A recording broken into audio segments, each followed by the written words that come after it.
This lesson explains about the generation of random numbers in Java. Random numbers come in handy for graphics, games, and for some statistical analysis. We're going to need some random numbers for purposes of animation in the next two lessons, so this lesson explores the process of getting them.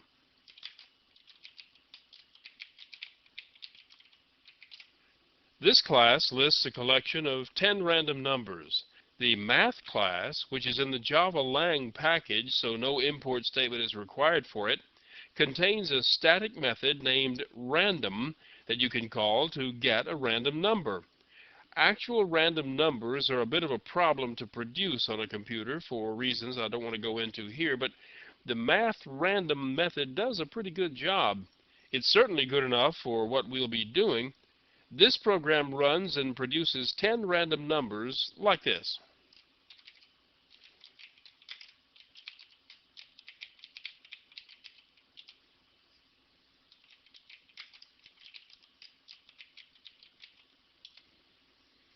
And each time you run it, you'll get a different set of numbers.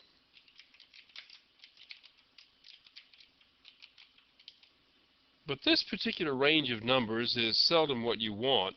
All the random numbers are double values in the range of 0 to 1.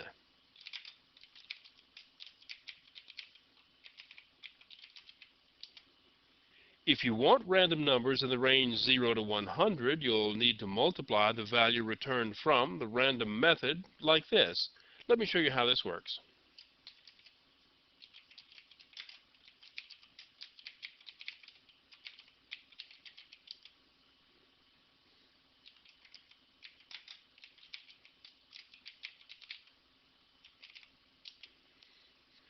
But for the upcoming applets, we're going to need to be able to produce random numbers in a range of integers. For example, we'll need to pick a random number from 5 to 12, or from -5 to +5. To make this easy to handle, I've written a method called randint.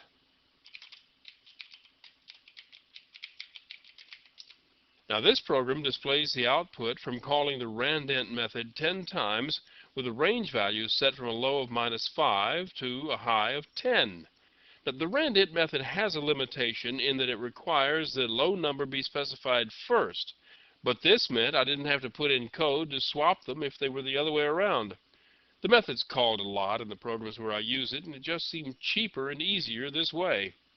Anyway, it works like this. This calculates the total number of possible values in the range between the lowest and the highest. The number in the range, then, is multiplied by the random number value, which is in the range of 0 to 1. Finally, the value of the low number is added to the result. This addition pulls the number into the requested range. It's a simple method, but it comes in very useful. Let me show you how it works.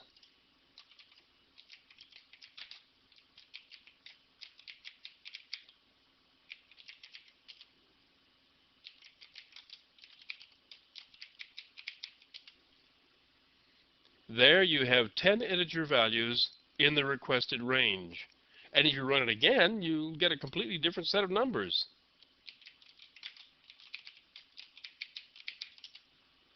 I've found that I develop lots of little goodies like this and use them over and over again. I suggest that you create a directory and collect little things like this because you wrote them and you know exactly how they work.